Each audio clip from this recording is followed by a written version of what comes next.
The dice game in Kingdom Come Deliverance 2 is one where I thought the trick to success was to make smart decisions and tactical risks. But it turns out the winner is often determined by whoever is using the best set of loaded dice. The key to acquiring more of these special dice, and the occasional modifying badge, is to dive into the pockets of the people playing the dice game. And while you're in there, you can also find the key to their house and see what other valuable possessions they may have. I'm not rolling on 3. I refuse. I refuse to roll on a 3. We're passing.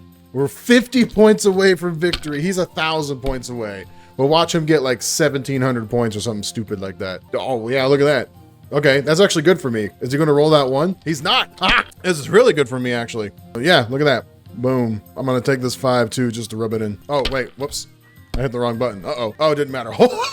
What? Jesus, I've never gotten 5 1s. 4,000 points. And I can keep going because that was the full I can keep going. That was crazy. Okay, I only needed 5,000. I got 9,200 points.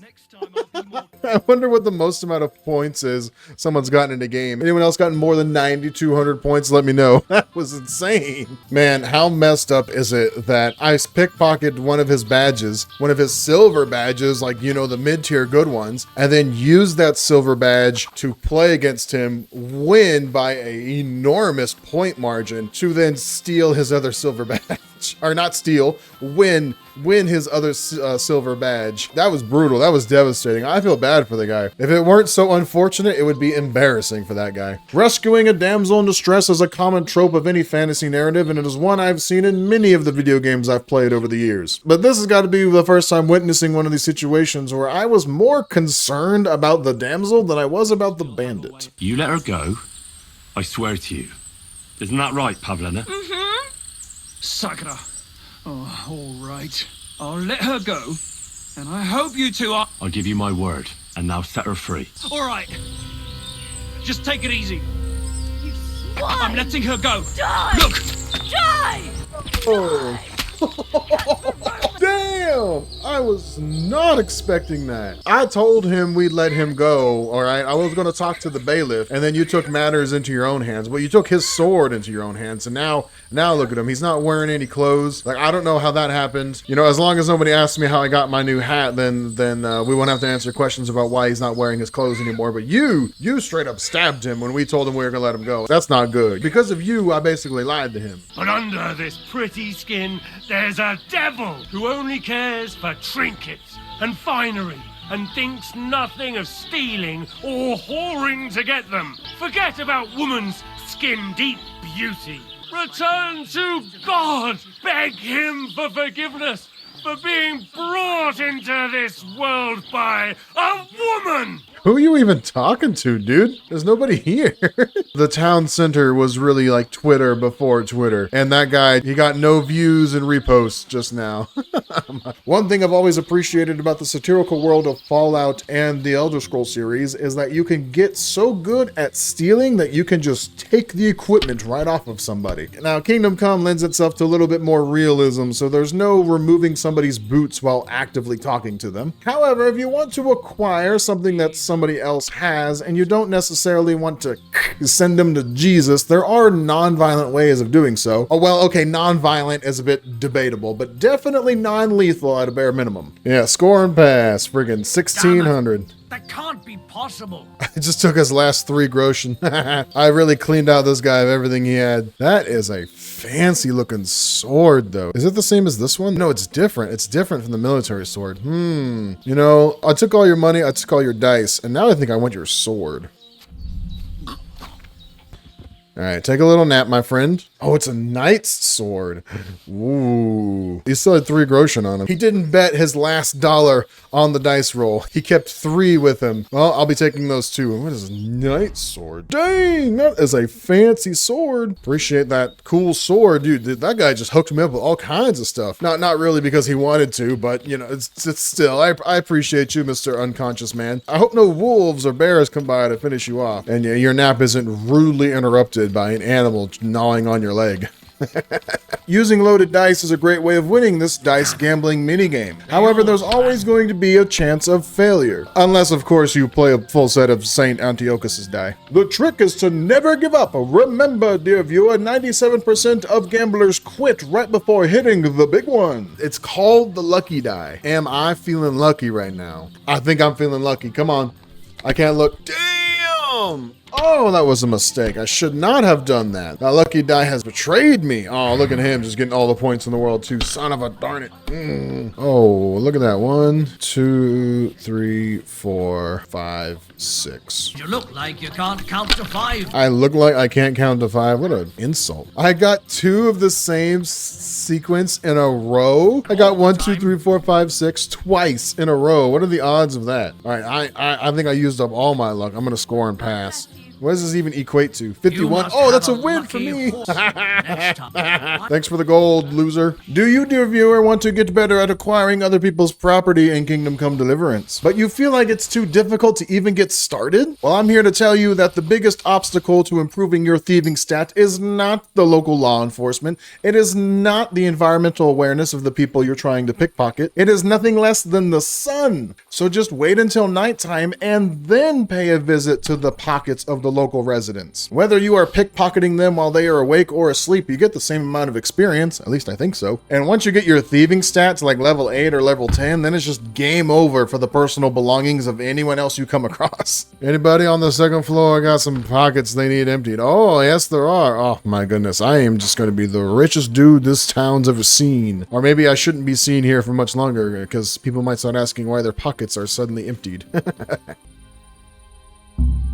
The victim got away. Oh, I was standing too far away. Well, that was kind of embarrassing. Maybe she rolled over in her sleep a little bit. My hand slipped out of reach. Girl, you were sleeping with a whole pretzel in your freaking pockets. My goodness. Well, and now you're not. Thanks for the pretzel. Oh, somebody's sleeping.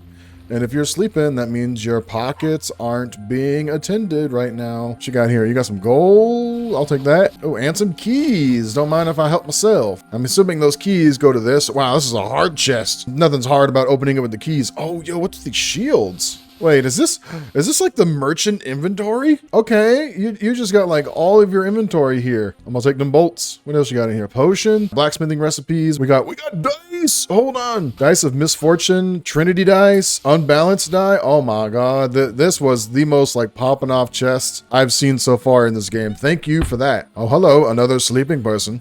Empty your pockets for me. The victim got away. Oh man, pickpocketing is so hard. I don't know how they keep doing that. They keep getting away from me. And look at this. Another chest I can just open up. Why pick the lock when you can just steal the keys? Everyone's still sleeping. Nobody knows a thing. There we go. All right, on to other things. I'm just a man walking the streets, nothing to see here. My pockets aren't jingling with the personal belongings of the residents of this town. Definitely not. Hey, don't look at me, guard. Nope, you stay over there. Don't ask me questions about what's in my inventory. You know, I would think that somebody skulking around at night with so much stuff in their pockets that they're receiving a movement penalty would be an indicator that they are probably some kind of thief and warrant further investigating. But hey, if the city guard's not going to question it, then neither will I. What's got into you?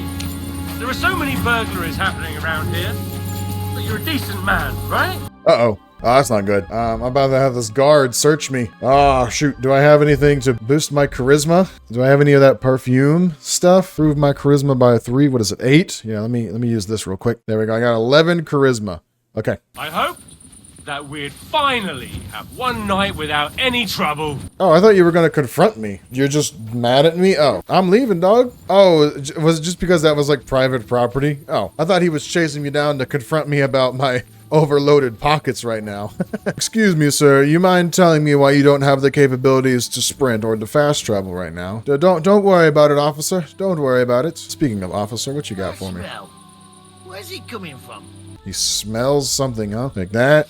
Take that, and take that. Apparently I stink. Oh, it's because I put the perfume on. Oh, I put the perfume on to increase my charisma because I thought that first guard was going to ask me some questions about what I'm doing out at night. And the second guard almost found me out because he could smell the perfume on me while I was sneaking into his pockets.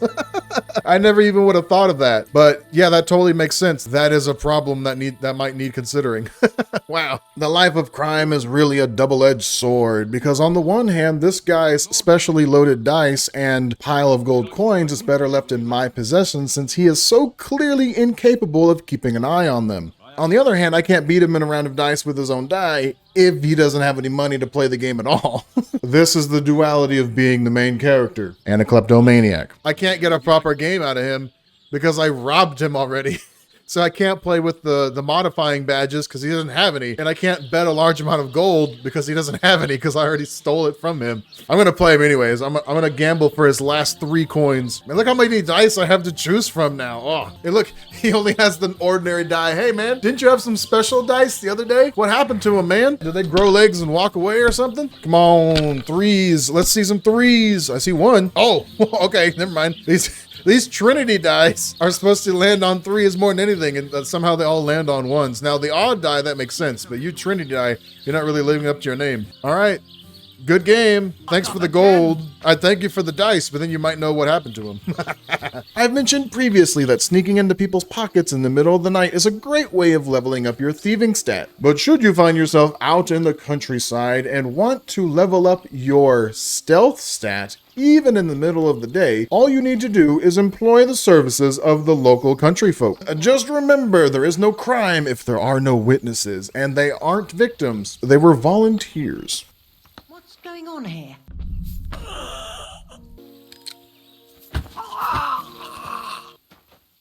Man, knocking people out gives you a lot of stealth experience. You'll be good. Here, I'll close the door for you. I wouldn't want you getting cold or eaten by wolves, so let me get that door for you. Oh, well, you don't have a door. You'll be fine, though. I'm sure you'll be fine. All right. Y'all have a blessed day. Enjoy your naps. I really appreciate that fisherman family helping me train my stealth skill. It was all consensual. I asked them beforehand to do a little practicing. I just didn't record that happening. Yeah, I had a whole conversation asking for help training my stealth skills, and they happily volunteered. Those were volunteers, not victims, okay? It's all about perspective. The era that this game takes place in was a time period of great innovation, and I was looking forward to experiencing the progression of the bow and arrow to like the crossbow and then to firearms. What I was not expecting was witnessing the invention of insurance fraud before the concept of personal injury insurance even existed. Bro, get out of the way. You're about to take an arrow to the side of the head. You're standing down range, my guy. If this was real life, I'd call it a ceasefire. It's way too dangerous for you to be here. That was borderline insurance fraud right there. Bro, he's still standing over there. The guy is absolutely trying to commit insurance fraud. He's on the side of the screen just absolutely waiting to take an arrow. And they're going to blame us for it. Oh my god, another dude! What is going on? What is up with these medieval archery competitions where people just want to walk down range and take an arrow to the face? Do they not see we're in the middle of something important here? Oh, my warfare leveled up. Cool. Am I committing warfare upon this training target? I didn't realize that. My main level went up. Oh my goodness. This competition is like the ultimate XP farm. You don't even need to win. You just get experience regardless. I've been a big fan of the progression of physics in video games since the Portal days, but this was the first time a game made me think maybe things have gone too far. Hey, get back here. Oh my, no, I knew that. I haven't looted you yet. Stop rolling. Stop. Oh, okay. Oh, all that for a lockpick. Wow. Totally worth it. It's great to see each other again. I agree. Said like a true knight. I love talking to dogs in video games because it makes your character feel so relatable, but also like a little bit crazy. Dang, those wolves. Those wolves really packed up the loot back here. Oh, there's a broadsword. I'll be taking that. Dang, that's a powerful short blade by the looks of things. A light sword with a wide blade and a thin tip. It stings like a wasp. Pro tip for playing Kingdom Come Deliverance 2. You gotta find your dog, because if you do, you find a really sick sword that just needs a little bit of repairing. Nice, that would have been helpful like hours and hours ago. And this dog mutt side quest wasn't really that involved either. So definitely need to remember that for next time on my subsequent playthroughs of this game. I tend to play my video games like a bit of an anti-hero and may actually be be more lenient towards a character for committing some kind of crime. Because how can I judge them when my pockets are bursting full with other people's personal belongings? I may not really care about a character committing a crime in a video game, but if they insult me, especially if I reloaded my save on their behalf, it's freaking lights out, buddy. You haven't convinced me. I go back empty-handed, you stop poaching for a couple of days, and then it'll start all over again. But it wouldn't be like that. We're done talking about you going with me. Ooh, this is a long walk back to Troskovitz. Well, Statek might have told you I was going to bring you some poachers. Here's one of them. We hang poachers here, and you won't get any special treatment. Damn! I thought that maybe there's a chance I could convince the bailiff to be lenient. You know, the man has a family to feed. There's bandits in the area. He's like, nope, straight to the tree with you. Oh, Jesus Christ. That just got really morbid really quickly. My goodness. Dude, I feel so bad. Can I loot you? Oh, I totally can loot you. You're right. You'll never see me here again. Farewell, you vagrant. Called me a vagrant? The nerve of being a poacher and calling me a vagrant. Wow. I can't believe that guy. I went through all that trouble of reloading my save to get an alternate ending to that quest line just for him to insult me. I should reload that save again and have that bailiff swing him from the tree one more time just for good measure. Freaking calling me a vagrant. Thank you so much for watching, dear viewer. I sure hope you enjoyed. And if you did, please like the video and subscribe for more. And until the next one, this is not goodbye for good, just goodbye for now. Did you forget your clothes somewhere? Aye, at your mother's place when I was shagging her.